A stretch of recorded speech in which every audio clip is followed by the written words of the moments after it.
Hechtangeln an der alten Festung. Let's fetz, ich renne direkt zum Spot. Es ist 5 Uhr morgens und wir müssen am besten vor 6 Uhr morgens am Spot sein.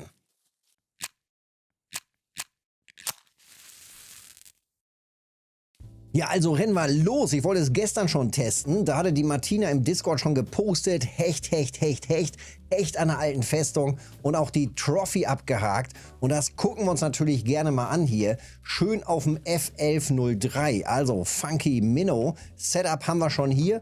Ich tüdel mal eben alle schnell zusammen.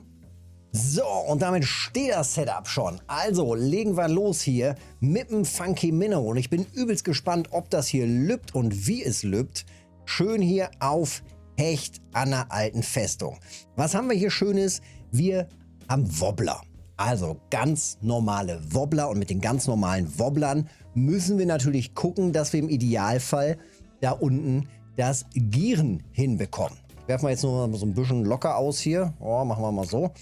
Also, das heißt, wir wollen eine kleine Umdrehung. Zack, sofort Biss. Das ist schon mal ein gutes Zeichen. Das ist ein gutes Zeichen. Gerne mehr davon. Also wenn die so reagieren und dann auch noch in der Gewichtsklasse, dann machen wir mit dem Hechtangeln richtig gut Cash. Und das tatsächlich auch schon mit relativ einfachem Setup. Ich baue gleich mal ein Setup zusammen, was wirklich simpel ist und Biss. Ja, perfekt. Das ist also wirklich top. Und was eben gut funktioniert. Also so soll das sein. Direkt nochmal auswerfen. Nochmal, wir wollen gieren. Einmal drehen, nochmal drehen. Nochmal drehen. Ne, wir wollen twitchen. Besser. Wir wollen twitchen, Alter. Nicht nur im Livestream, live auf Twitch, jeden Tag ab 19 Uhr. Ne, wir wollen auch bei den Hechten twitchen. Zack, also auswerfen. Und ich habe jetzt hier eingestellt Tempo 50. Jetzt kann man die Shift-Taste noch zusätzlich drücken. Eine Umdrehung machen. Noch eine Umdrehung machen. Und schon ist man im Twitchen drin. Also, so soll das sein. So simpel kann man das auch machen. Was man jetzt allerdings beachten muss, man macht nicht einen auf den hier, Kurbel, Kurbel, Kurbel, Kurbel, Kurbel, Kurbel, sondern man twitcht ganz vorsichtig, also mit einer leichten Umdrehung, zack. Und man achtet im Idealfall auch noch auf die Schnur. Sehen wir das hier so ein bisschen? Zack. Also einmal kurz rein twitchen und die Schnur wird wieder locker. Und so und wieder locker. Zack. So, ganz leichtes Runtergetwitsche. Zack. Das reicht schon. Nicht heftig kurbeln, denn wir müssen beachten, dass diese Köder eine Tauchtiefe haben. Gucken wir uns die Details mal hier an.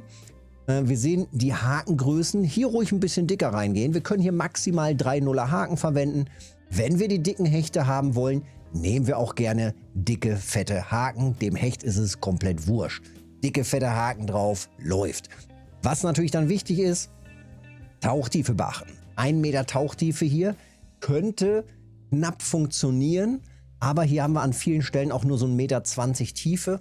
Das heißt, wenn wir natürlich runterziehen und der geht auf den Untergrund, dann ist dieser Rhythmus raus. Dann sind wir auch nicht mehr im Twitchen drin. Das heißt, wir unterbrechen das Ganze und das wollen wir nicht. Dementsprechend, wenn wir hier auswerfen, und war natürlich jetzt hier vorne getroffen, dann einfach nur ganz locker kurz ziehen, ganz knapp diese Twitch-Bewegung machen, Twitch-Bewegung, Twitch-Bewegung. Genau das ist das, was wir hier machen. Einmal kurz ranziehen und das ist auch das, was die Hechte triggert. Woran erkennen wir, dass wir hier den richtigen haben?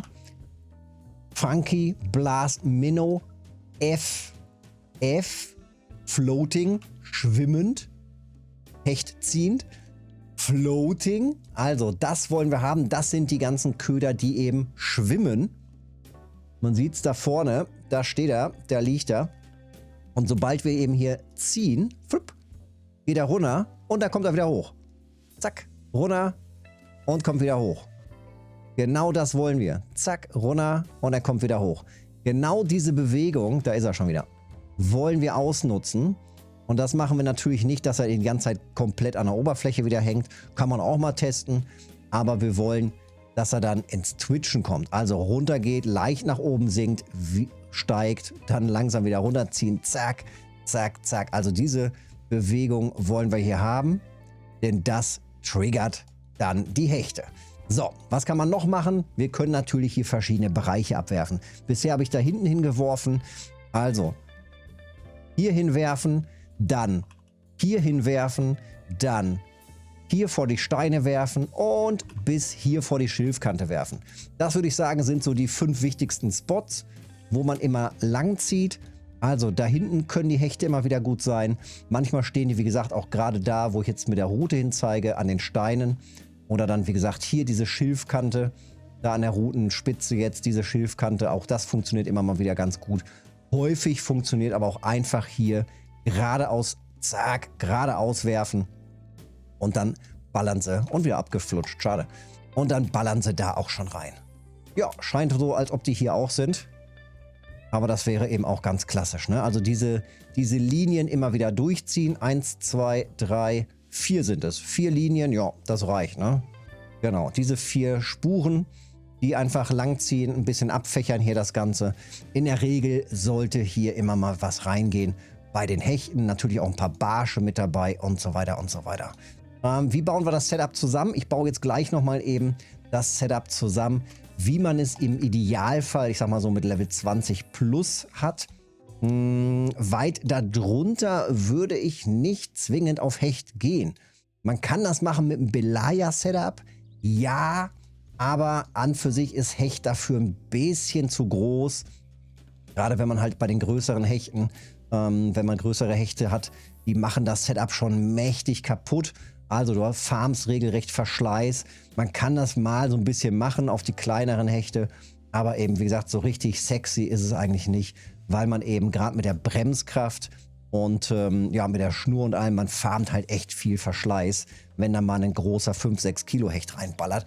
Denn die können halt auch übelst abziehen. Ja, Setup, so wie es jetzt hier zusammengebaut ist, natürlich komplett riesig groß. Dicke, fette Rute, dicke, fette Schnur, dickes, fettes Vorfach. Super wichtig, gucken wir uns gleich im Detail an. Das Setup schmeißen wir jetzt erstmal weg und dann baue ich jetzt ein Setup zusammen, wie gesagt, was man hervorragend für Level 20 plus verwenden kann. Wir schnappen uns die Rute. Damit haben wir schon mal die wichtigste Komponente und zwar ist es die Kama Mechta SF78MH. Medium hart, nicht Medium light, also wir sind hier nicht begrenzt auf 3000er Rollen, sondern medium hart. Relativ geringes Wurfgewicht, 7 Gramm bis 30 Gramm, super gut, damit können wir richtig weit auswerfen. So, dann schnappen wir uns natürlich noch sowas wie eine HSV. Zack, standardmäßig die HSV drauf, hat ja jeder ab Level 20 plus, könnte gut jeder haben, ist zumindest eine sehr gute Rolle, die man für alles verwenden kann, vom Karpfenangeln bis zum Hechtangeln. Tipptopp.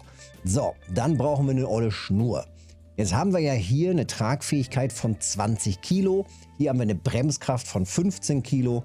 Das heißt, wir schnappen uns hier einfach mal eine Monoschnur. Zack, 19 Kilo Mono. Passt genug Schnur drauf, 400 Meter.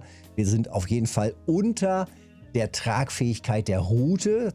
Wenn mal was reißt, geht hier die Rute nicht kaputt. Dann brauchen wir noch ein Vorfach.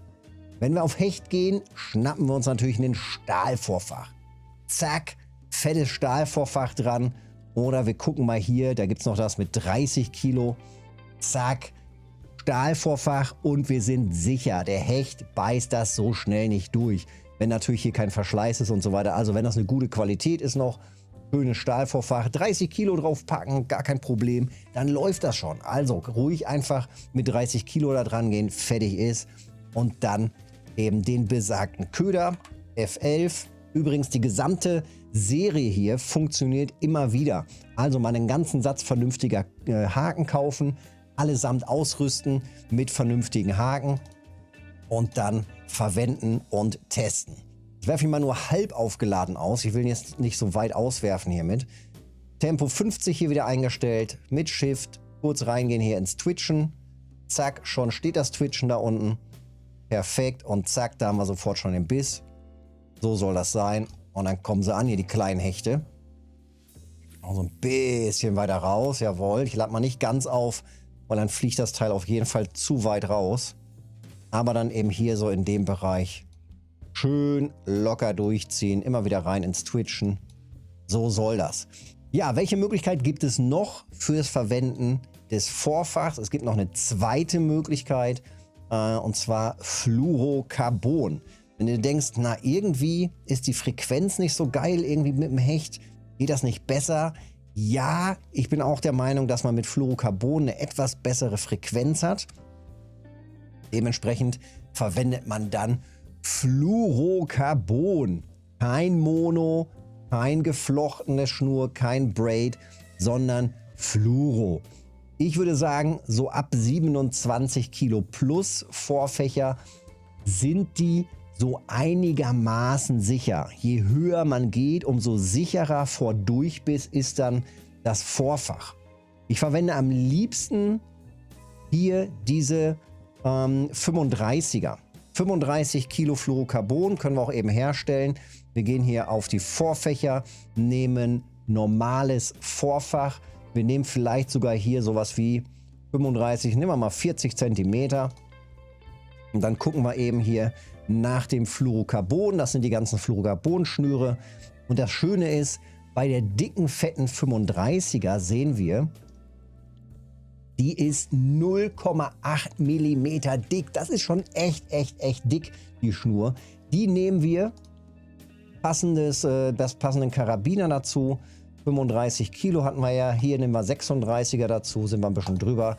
Tipptopp. Einmal fertig getüdelt. Jetzt haben wir hier 40 cm Fluorocarbon. So, wo ist es? Da ist es auch direkt. 40 cm, 35 Kilo Fluorocarbon. 40 cm, damit das Riesenhechtmaul auch nicht überbeißt und dir dann die Hauptschnur abbeißt, inklusive Vorfach, inklusive Köder. Wollen wir natürlich nicht. Also, so sieht das doch gut aus. Schnell wieder auswerfen. Zack und gib ihm. Und das Schöne ist, mit dem Setup, ne, die Route hier kostet unter 1000 Silber, kann man verwenden fürs Yama-Angeln, fürs Kuori-Angeln, für einen Woltjow und so weiter und so weiter. Wie gesagt, bis hin zur Yama auf die Lachse. Mit dem Setup perfekt, kann man die ganze Zeit durchziehen und natürlich auch 1A hier auf Hechte angeln. Ja, dann einfach durchziehen und einen Kescher voll machen. Zack, da ist der nächste Brocken. So soll das, geht noch nicht mal hart in die Bremse. Vorteil bei der Verwendung von einer Mono-Hauptschnur, die ganzen heftigen Kopfschläge, die so ein Hecht auch gerne macht, die gehen in diesen Gummieffekt von der Monoschnur rein. Die ist relativ weich und dementsprechend federt die schön die Kopfschläge ab vom Hecht. Da, wie gesagt, bloß drauf aufpassen, dass man ausreichend Schnur drauf hat, weil die Monoschnur ja ein bisschen dicker ist. Und deswegen, wie gesagt, gucken, dass man dann eben auch eine passende Rolle für die Monoschnur hat. Wie gerade schon gesagt, die HSV bietet super viel Schnurfassungsvermögen. Auch jetzt hier mit der dicken Schnur noch fast 400 Meter drauf. Tipptopp. Und das, was jetzt hier gerade reingeht, ist auch gar nicht so tragisch. Na gut, maßig sollten sie schon sein. Aber so diese 2-3 Kilo Hechte, auch die lohnen sich schon. Gerade immer mal wieder auch für Kaffeeaufträge und so weiter. Immer mal wieder reingehen, immer mal wieder schön die Kaffeeaufträge machen. Damit kann man richtig gut Cash machen. Vor Monaten wurden die Hechte ein bisschen gepimpt und dementsprechend lübt das ganz gut. Ja, wichtig noch, Tageszeiten einfach immer wieder beachten. Frühmorgens, habe ich gerade am Anfang schon gesagt, frühmorgens, wir wollen vor 6 Uhr am Spot sein, damit wir schon mal ein bisschen werfen können und Köder testen können.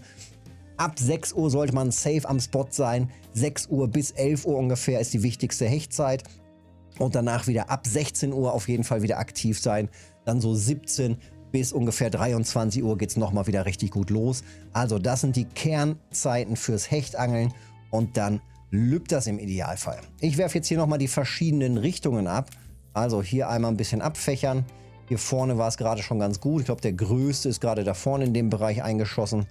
Also teste ich das hier nochmal weiter. Dankeschön auch nochmal an die Martina fürs Testen, auch hier vom Köder. Trophy damit abgehakt hier an der alten Festung. Das ist natürlich sensationell. Und ansonsten zu anderen Zeiten, wenn du es irgendwann mal später siehst, die gleiche Köder-Serie, aber eben in anderen Farben testen. Immer mal wieder ausprobieren. Irgendeiner der Köder wird schon funktionieren. Wichtig, wie gesagt, dass das Twitchen hier steht. Und dann lübt das auch irgendwann.